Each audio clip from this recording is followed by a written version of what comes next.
Welcome to ZenEnergy, a space for clarity, compassion, and meaningful orientation. ZenEnergy Organization is a nonprofit created to help people pause, listen inward, and return to one steady point. These reflections are offered as a moment of steadiness, a little more room to breathe, and one honest next step.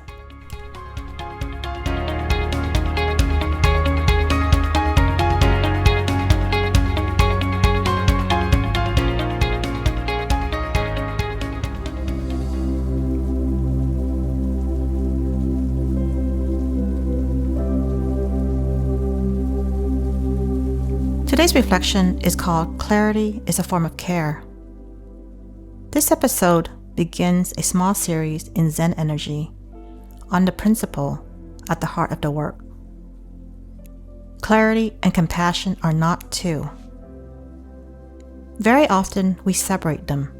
We imagine clarity as something sharp, a line, a decision, a truth that cuts through. We imagine compassion as something soft, understanding, forgiveness, room for another person's pain or limitation. But when clarity and compassion are separate, both can become distorted. Clarity can lose its heart, compassion can lose its ground. In ZenEnergy, the practice is not to choose between truth and care. The practice is to see clearly enough that care becomes honest. This is why clarity can be a form of care. Clarity does not always feel comforting. Sometimes it brings grief. Sometimes it changes what we can no longer pretend. Sometimes it asks us to stop explaining what the body already knows. But clarity helps us stop living inside distortion. It helps us stop asking the body to carry what the mind refuses to name, and the heart to interpret what has already been shown. Clarity does not have to be cold. Sometimes clarity is the most merciful thing available.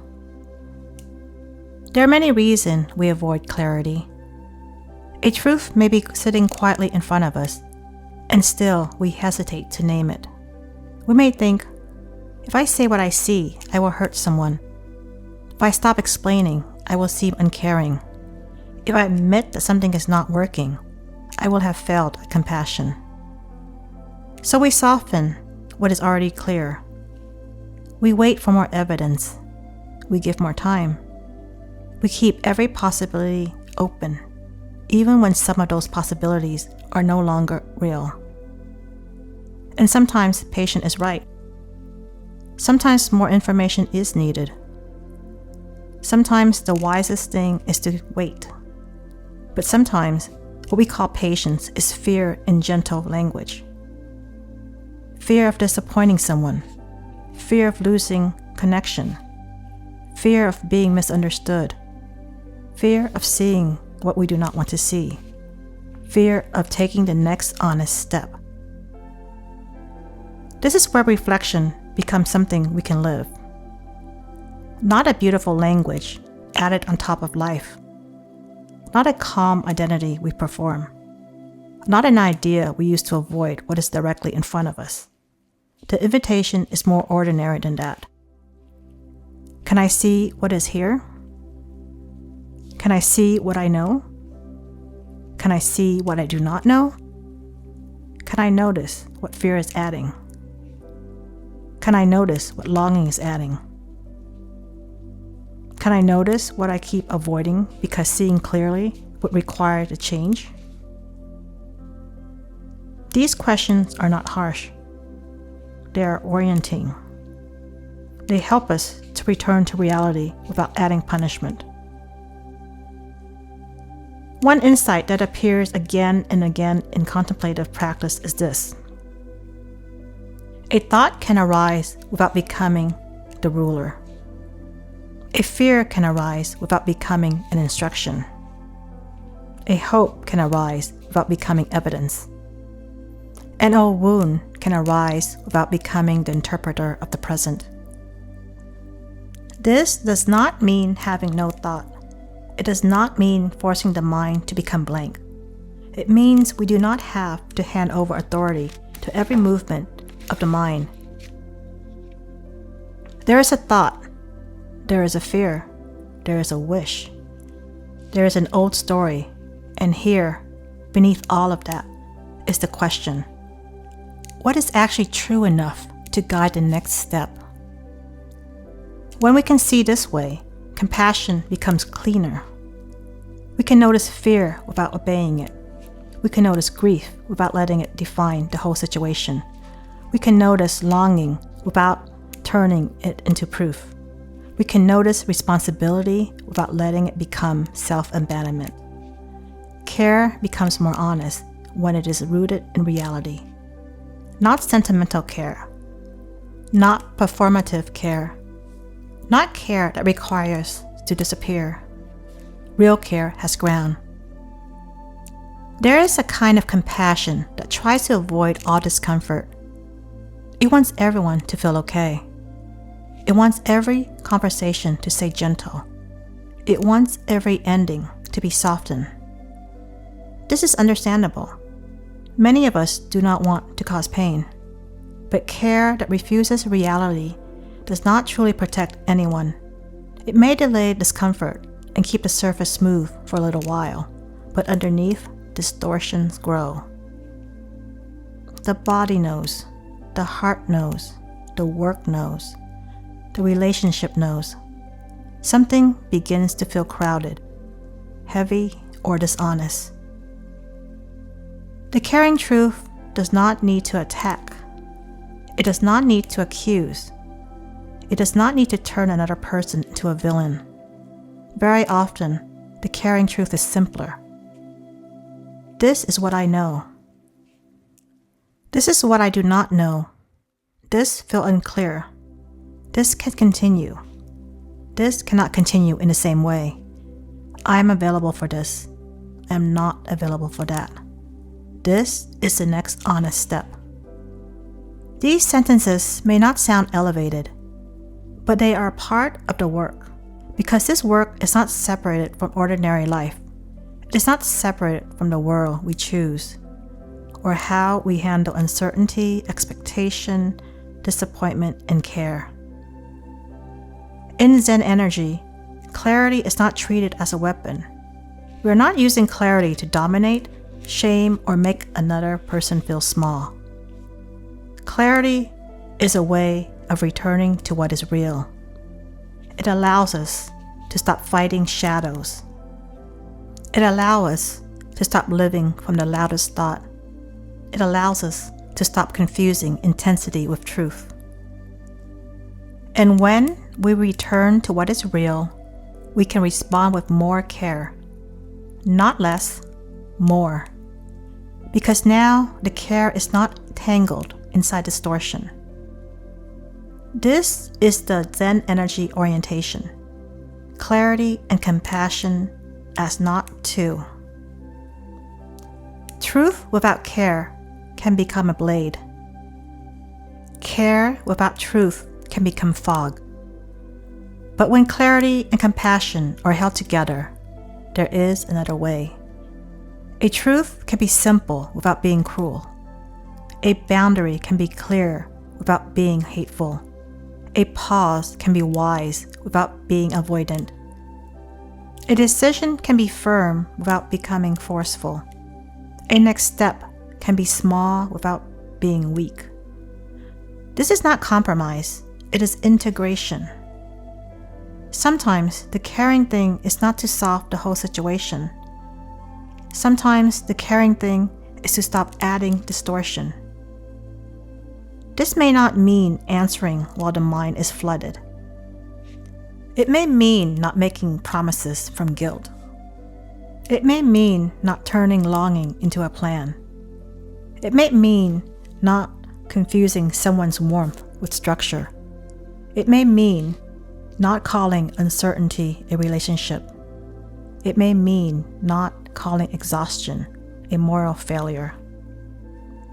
Clarity helps us put things in their right place. Fear belongs with fear. Longing belongs with longing. Grief belongs with grief. Care belongs with care. Responsibility belongs to where responsibility truly belongs. Not everything belongs in the heart at the same weight. Not everything belongs in the next decision. Not everything belongs to us to carry. When things are placed more clearly, the heart does not have to hold everything as one tangled mass. That is care. There is also care in not over-explaining. Sometimes we believe that if we explain enough, the truth will become painless. So we keep adding words. We explain our intention, our history, our fear, our compassion, and slowly the original truth becomes buried.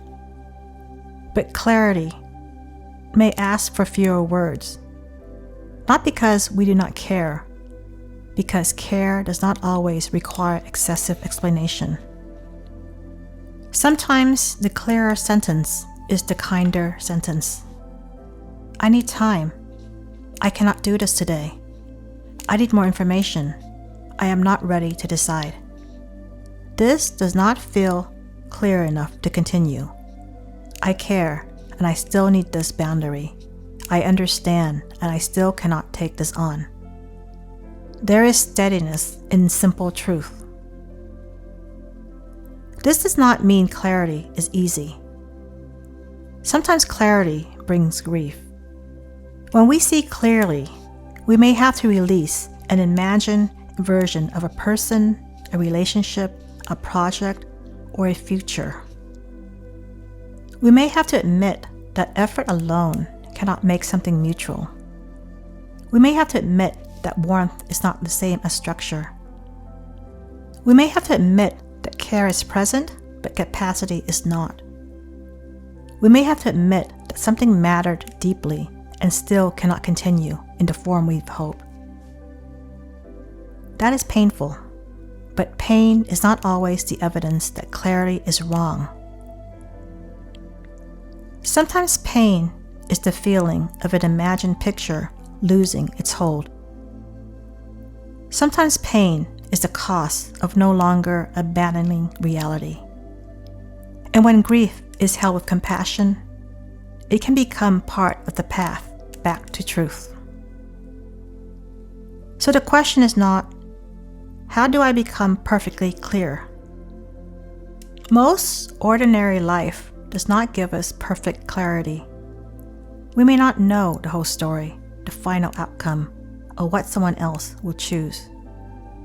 But we may still know the next honest thing. We may know that we need rest.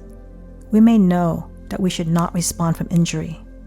We may know that we need to ask one direct question.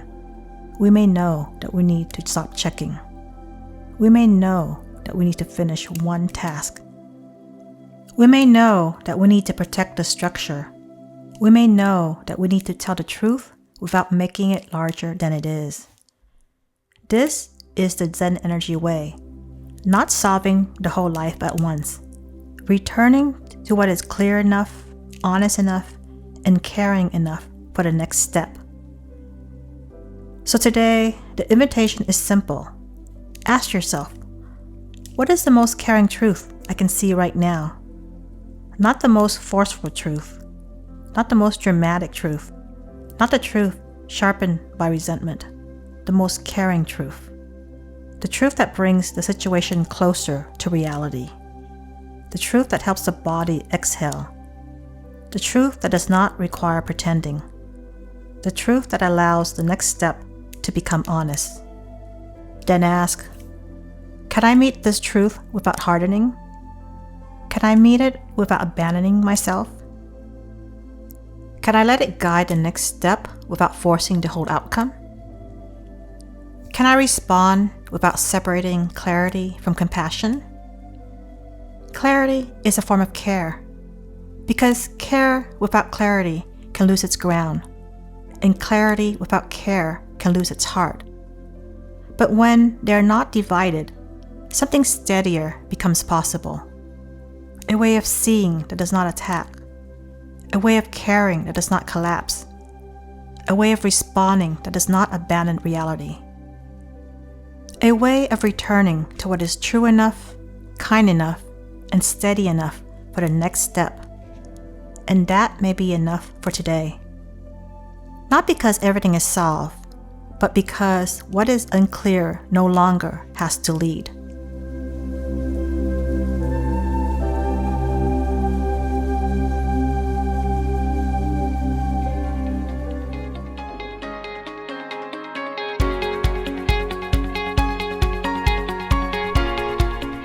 Thank you for spending this moment with Zen Energy.